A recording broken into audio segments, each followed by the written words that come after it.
अस्सलामु अलैकुम वरहमतुल्लाहि वबरकातुहू। अॼु असांजो हिन कोर्स जो पहिरियों सबक़ आहे। सबक़ खां पहिरियां मां खे हिन कोर्स जे मुतालिक़ कुझु मालूमात ॾियां। हीउ कोर्स व्हाट्सएप जे ज़रिए कयो वेंदो, व्हाट्सएप ग्रुप जे ज़रिए, ऐं सबक़ अव्हां वटि वीडियो जे ज़रिए पहुची वेंदो। हिन कोर्स में टाइम टेबल जो को ख़ासि इंतज़ाम न आहे। अव्हां जहिड़े बि टाइम ते फ़ारिग थी पंहिंजो सबक़ ॿुधी सघो था, यादि करे सघो था। हफ़्ते में कोई ॾींहुं रखंदासीं।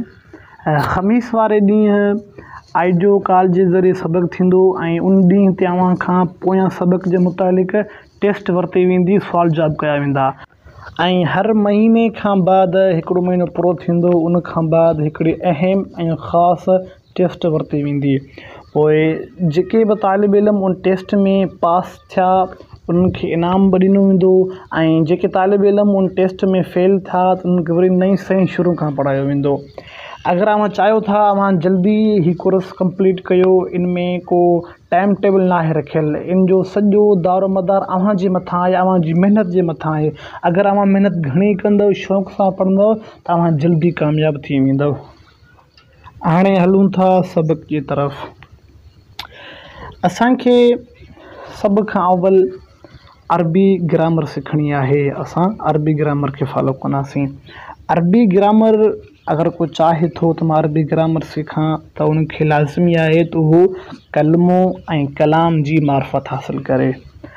कलमो ऐं कलाम इब्तिदान मदरसनि में तालिब इल्मनि खे शुरूआत में इल्मु सर्फ़ पढ़ायो वेंदो आहे, उन खां बाद इल्मु नहव पढ़ायो वेंदो आहे।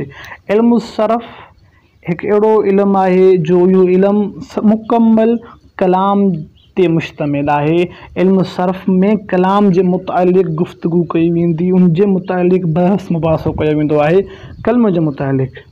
ऐं इल्मु नहव में वरी कलाम जे मुतालिक़ बहस कयो वेंदो आहे, कलाम जे मुतालिक़ गुफ़्तगू कई वई आहे। अॼु असां इंशाअल्लाह इल्मु सर्फ़ जी इब्तिदा कंदासीं ऐं अॻिते हली असां इल्मु नहव जी बि इब्तिदा कंदासीं।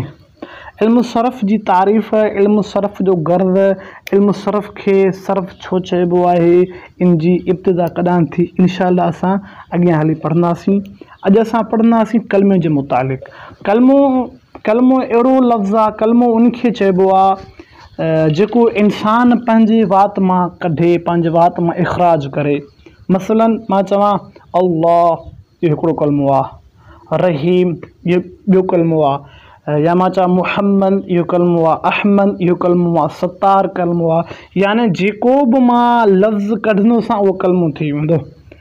त कलमे जा 3 क़िस्म आहिनि: इसम, फ़ेल, हर्फ़। सिर्फ़ु कलमे जा 3 क़िस्म आहिनि। अरबी लुग़ात में, अरबी ॿोली में कलमे जा सिर्फ़ु 3 क़िस्म आहिनि: इसम, फ़ेल, हर्फ़। इसम जी लुग़वी माना आहे, असां आमतौर चवंदा आहियूं त नालो या बुलंदगी बि जी माना आहे। ऐं इसम उहो कलमो जेको पंहिंजी माना ते पाण दलालत करे ऐं इन में ज़मानो न हुजे। इसम हिकु अहिड़ो कलमो आहे जो ख़ुदि ब ख़ुदि पंहिंजी माना ॾेखारींदो ऐं हिन में ज़मानो न हूंदो। मसलन ज़ैदुन फ़रसुन, ज़ैद यानी नालो आहे, फ़रसुन चइबो आहे घोड़े खे। इन खां अलावा ॿिया खोड़ इसम आहिनि। मसलन मस्जिद, किताब, शहर, बाज़ार, या इन खां अलावा मदरसो आहे, स्कूल आहे, इहे सभु इसम आहिनि। इसम उनखे चइबो आहे जंहिंमें को ज़मानो न हुजे, जंहिंमें को कमु वग़ैरह न थिए। ऐं नंबर ॿियो आहे फ़ेल। फ़ेल उहो कलमो जेको पंहिंजी माना ते पाण दलालत करे ऐं इन में ज़मानो हुजे। फ़ेल में ज़मानो हूंदो, इसम में ज़मानो न हूंदो। मिसाल नसर, मिसाल आहे नसर। नसर जी माना छा आहे? मदद कई उन हिकु मर्द। यानी हीअ ज़माने माज़ी में उहो जो हिकु मर्द आहे न, उन मदद कई आहे, करे छॾी आहे। फ़ेल माज़ी आहे ही। ऐं टियों आहे हर्फ़। हर्फ़ उहो कलमो जेको पंहिंजी माना ते पाण दलालत न करे, बल्कि गैर जी माना ते दलालत करे ऐं इन में ज़मान न हुजे। मिसाल मिन फ़ी हरफ अहिड़ो कलमो आहे जो हू पंहिंजो पाण ख़ुदि ब ख़ुदि माना नाहे ॾेखारींदो।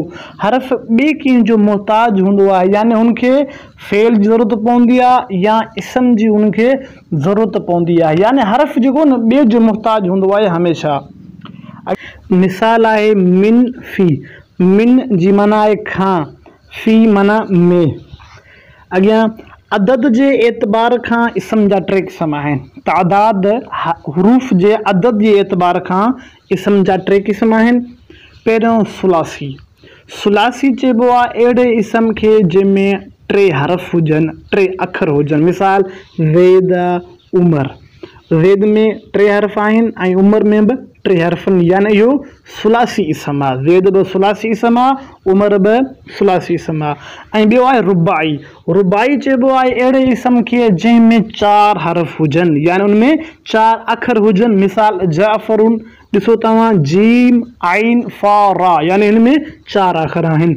ऐं टियों आहे ख़ुमासी। ख़ुमासी अहिड़ो इस्म आहे जंहिंमें ख़ुमासी अहिड़ो इस्म जंहिंमें 5 हरफ हुजनि, 5 अखर हुजनि। मिसाल आहे जहमर इशुन, तव्हां ॾिसो इन में 5 इस्म आहिनि, लिहाज़ा ही ख़ुमासी इस्म आहे। अहिड़ी तरह फ़ेल जा 2 क़िस्म आहिनि, हिकिड़ो सुलासी, ॿियो रुबाई। सुलासी यानी जंहिंमें 3 हरफ हुजनि, मिसाल ज़रब, नसर। ऐं रुबाई जंहिंमें 4 हरफ हुजनि, मिसाल बअसर। अहिड़ी तरह हरफ जा 2 क़िस्म आहिनि, हिकिड़ो असली, ॿियो ज़ाइदा। अॼु जो सबक़ असांजो मुकमल थियो आहे। इंशाअल्लाह असां ईंदड़ सबक़ में पढ़ंदासीं त असली हरफ छा आहिनि, ज़ाइदा हरफ छा आहिनि ऐं घणा हरफ आहिनि। इंशाअल्लाह असां पढ़ंदासीं अॻिए सबक़ में।